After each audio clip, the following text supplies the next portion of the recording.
2022년 2월 17일 목요일입니다. 오늘도 매일매일 주님과 하나님의 말씀을 붙들고 기도하시면서 하나님의 역사와 인도하심 가운데 우리가 서 나가기를 원합니다. 오늘 함께 나눌 말씀은 에스더 8장 15절에서 17절까지의 말씀입니다. 에스더 8장 15절에서 17절. 모르드게가 푸르고 흰 조복을 입고 큰 금관을 쓰고 자색가는 배 겉옷을 입고 왕 앞에서 나오니 수산성이 즐거이 부르며 기뻐하고 유다인에게는 영광과 즐거움과 기쁨과 존귀함이 있는지라. 왕의 어명이 이르는 각 지방 각 읍에서 유다인들이 즐기고 기뻐하여 잔치를 베풀고 그날을 명절로 삼으니 본토 백성이 유다인을 두려워하여 유다인 되는 자가 많더라. 우리가 에스더 말씀을 읽고 있는데요. 에스더의 주인공은 누구일까요? 당연히 에스더인 줄 알았는데 이번에 에스더를 다시 읽고 또 말씀을 준비하고 묵상하면서 진정한 에스더의 주인공은 모르드게가 아닌가 이런 생각이 들어집니다.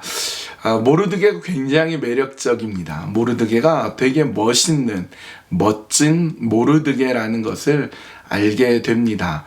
여러분 알쓸신잡이라고 들어보셨나요? 알쓸신잡.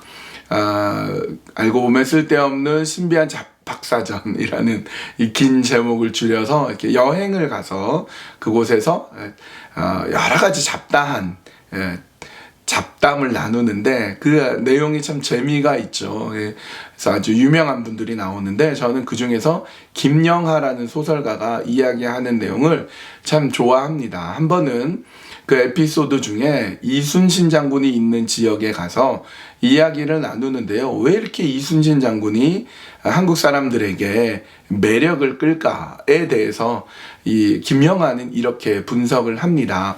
영화든지 혹은 소설이라든지 아니면 뭐 실제 영웅이라든지 이런 매력적인 주인공이 되려면 세 가지가 있어야 된다는 거예요. 첫 번째는 뭐냐면은 이제 충분한 고통이 있어야 되는 거죠. 이순신 장군이 아주 고통을 당했죠. 그리고 분명한 목표가 있어야 되는 거예요. 그리고 세 번째는 그 분명한 목표에 도달하기 위한 최소한 한 번의 기회가 있어야 된다. 그래서 13척의 배인가요? 그 배라도 있어야 되고 수군 통제사가 되기라도 하고 그러면서 불굴의 의지를 보여줬다고 하는데요. 모르드게가 딱 여기에 있는 사람이에요. 충분히 괴롭힘을 당했어요. 충분히 시련을 겪습니다. 자기 자신으로 인하여서 모든 유대민족이 다 죽게 되었다. 얼마나 고통스럽고 힘든 일이겠습니까? 그리고 분명한 목표, 유대인들을 살려야 된다라는 분명한 목표가 있고 그 분명한 목표를 위한 최소한 한 번 이상의 기회가 있어야 되는데 그 기회가 에스더였던 거죠. 그러니까 말하자면 모르드게는요 굉장히 매력적인 사람이라는 거예요.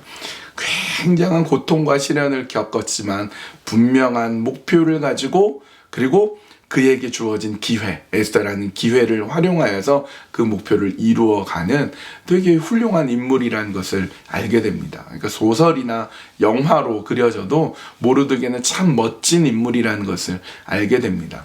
이 모르드게가 입은 옷에 변천사가 있어요. 모르드게는 하급 공무원이었습니다. 궁궐을 지키는 하급 공무원에 불과했어요. 그 공무원이 입는 옷은 소박한 그런 옷이었겠죠. 그러다가 자신으로 인하여서 민족이 죽게 되었다는 것을 들었을 때 어떻게 합니까? 그 옷을 벗어버리고 옷을 찢어버리고 금식하고 굵은 베옷을 입죠. 그러니까 굵은 베옷, 까끌까끌하고 입을 수 없는 옷이에요. 되게 힘든 옷이에요. 평범한 소박한 옷에서 그것보다 더 떨어지는 아주 굵은 베옷을 입었다가 갑자기 왕복을 입어요. 왕복, 왕관을 쓰고. 그러나 그것은 그가 누릴 게 아니에요. 임시적인 거예요. 그리고 최종적으로 그가 입는 것은 무엇이냐? 오늘 15절 16절 모르드게가 푸르고 흰 조복을 입고 큰 금관을 쓰고 자색 가는 배 겉옷을 입고 왕 앞에서 나오니 수산성이 즐거이 부르며 기뻐하고 유다인에게는 영광과 즐거움과 기쁨과 존귀함이 있는지라. 옷이 완전히 바뀝니다. 푸르고 하얀색의 조복, 멋진 옷을 입고요. 금관을 쓰고 자색 가는 배옷, 절대 까끌까끌하지 않아요. 똑같은 배옷이지만 자색 가는 배옷을 다 걸쳐 입고 멋있게 등장을 하게 되는 겁니다. 여러분, 우리는 에스더를 보면서 순식간에 일어난 일이라서 별 감흥을 못 느낄 수 있지만 이 상황 속에, 현장 속에 갔다고 생각해 보십시오. 모르드게가 됐다고 생각해 보세요. 얼마나 고통 속에 금식하며 죄를 뒤집어 쓰고 이렇게 있었어요. 엄청난 시련이 있었습니다. 그런데 이것이 완전히 바뀌게 되죠. 그가 등장을 했더니 유대인들이 영광과 즐거움과 기쁨과 존귀, 좋은 게 다 있습니다. 좋은 게 다. 여러분, 모르드게를 보면서 이렇게 멋진 모르드게가 우리 성도님이셨으면 해요. 여러분이 이런 모르드게와 같았으면 좋겠어요. 제가 그런 모르드게처럼 지냈으면 합니다. 끊임없이 시련이 다가와도 목표를 향하여서 불굴의 투지를 가지고 뛰고 하나님께서 기회를 주시어서 그와 같은 일들을 이루어내는 놀랍고 귀한 일들을 꿈꾸어 봅니다. 멋진 모르드게와 같은 오늘날의 모르드게가 여러분, 우리가 다 되셨으면 좋겠습니다.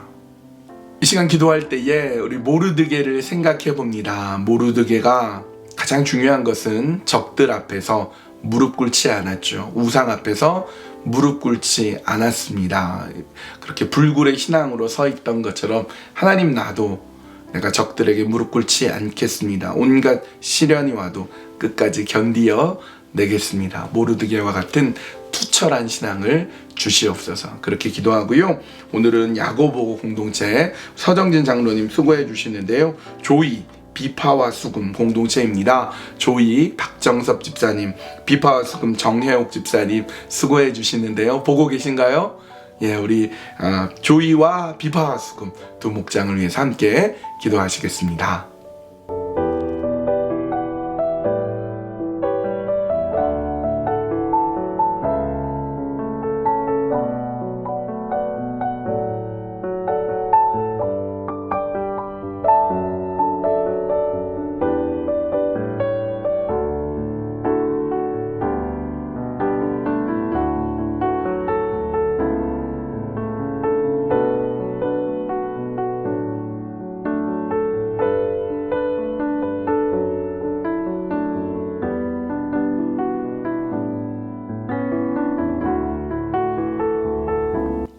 하나님, 때로 우리에게 좌절이 오고 끊임없이 넘어질 때가 있습니다. 그러나 모르드게를 생각해 봅니다. 그가 그런 어려움이 다가왔지만 무릎 꿇지 아니하고 그리고 끝내 목표한 바를 향하여서 나아갔고 하나님이 에스더라는 엄청난 기회를 허락하셨습니다. 이처럼 오늘 우리에게도 하나님의 허락하신 은혜와 사랑이 있게 해주시고 무릎 꿇지 않는 불굴의 신앙으로 그 정신으로 살아갈 수 있도록 인도하여 주시옵소서. 이 시간에 야고보 공동체를 위해서 기도합니다. 야고보 공동체의 조이 목장, 비파와 수금 목장을 위해서 기도합니다. 우리 조이 목장 박정석 집사님 애쓰고 수고하며 섬깁니다. 비파와 수금 정혜옥 집사님 수고하십니다. 하나님, 이 목장이 그리스도의 사랑이 충만한 목장, 말씀이 풍성한 목장, 불굴의 의지로 믿음 가운데 서는 목장들 되게 하여 주시옵소서. 주님께만 온전히 맡겨드리오며 예수님의 이름으로 기도합니다. 아멘. 아멘. 예, 우리 모르드게를 생각해 보게 되네요. 오늘 하루도 그렇게 불굴의 신앙으로 온전히 서는 오늘 하루가 되셨으면 좋겠습니다. 하나님께서 기뻐하시는 오늘 하루, 하나님께서 정말 어렵게 보아주시는 모르드게와 같은 삶을 살아가는 우리 모두가 되셨으면 합니다.